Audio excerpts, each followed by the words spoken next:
Hello everyone, now I will show you how to set up your NETGEAR router. And before starting, if this video helps, please support me. I donate half of all donations to shelters. You can find more details in the description below. The first step is turning on the router. Plug the power adapter into the router. Connect one end to an outlet and the other end to the router.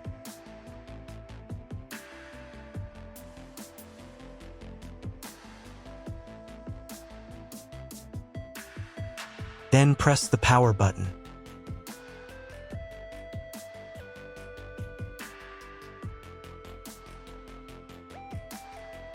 When the router powers on, the indicator will illuminate. It may take a few minutes for it to completely turn on. The next step is to connect the cable from your internet service provider or from your modem to the internet port.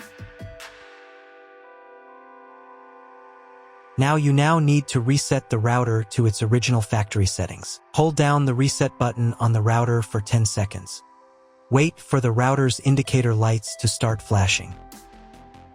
Sometimes, this button is located inside the router casing to prevent accidental presses. Use a thin object to push it down.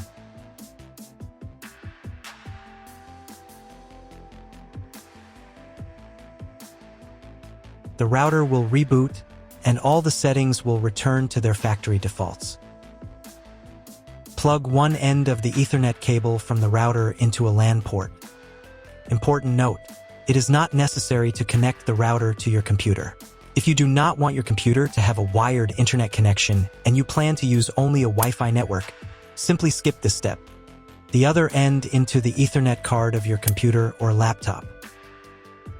Wait a few minutes for connection.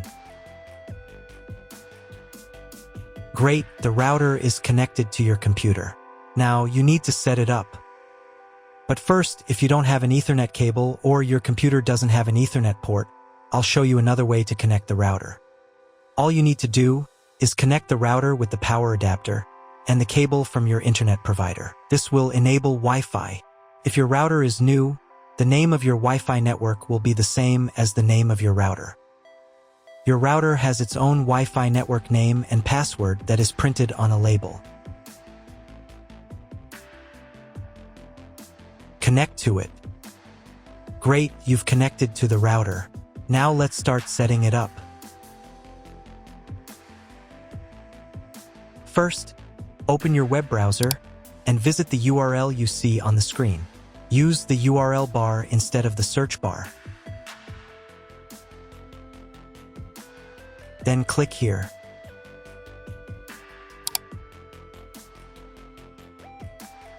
Read NETGEAR terms and conditions and click I agree button. Now you must select, I want to configure the internet connection myself. And click Next button. And then click OK.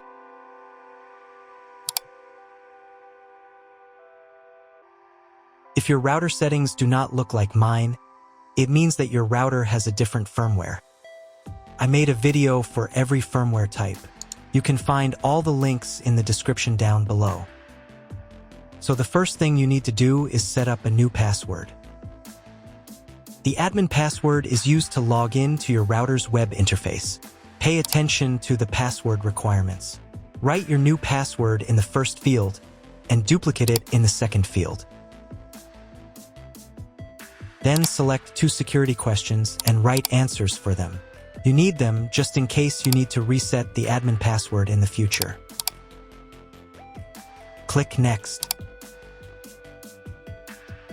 On the next page, you will find the information you need to connect to a Wi-Fi network.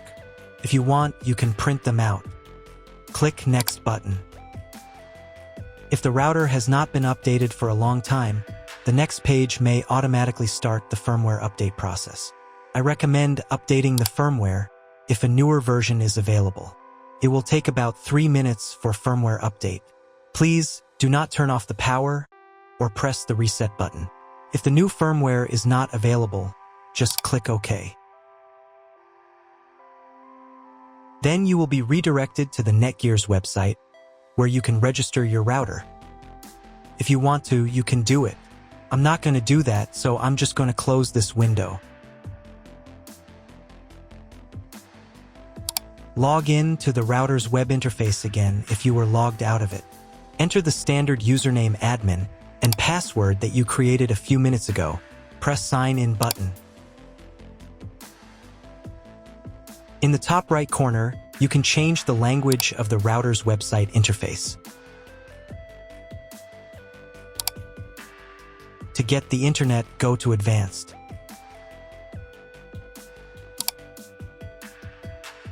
Setup Wizard. Press No, I want to configure the router myself. Then press Next button. On the next page, select the internet settings. In most cases, there are two options: connection with and without a login. Almost always, your internet connection will not require a login. All the information you need is in your internet provider's contract. If your internet connection does not require login or you do not know whether it does, select No. Leave account name and domain name unchanged.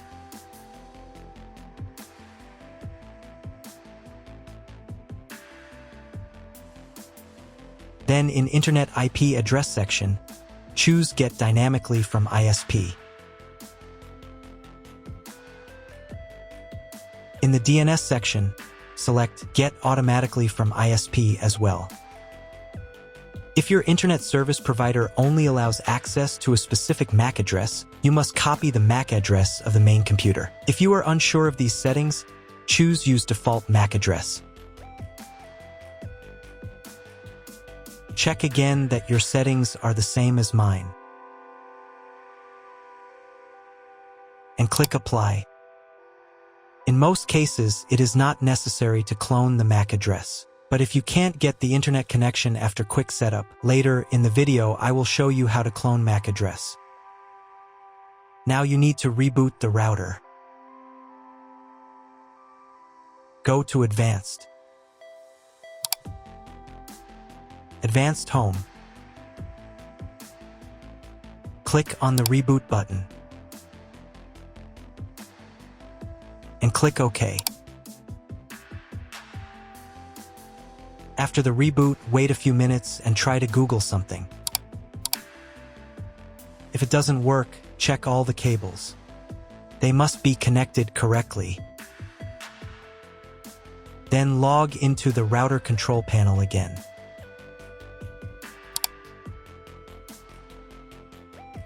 Go to Basic, Internet,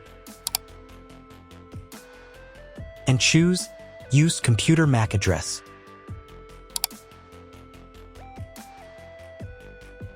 Click Apply button. And then reboot router again.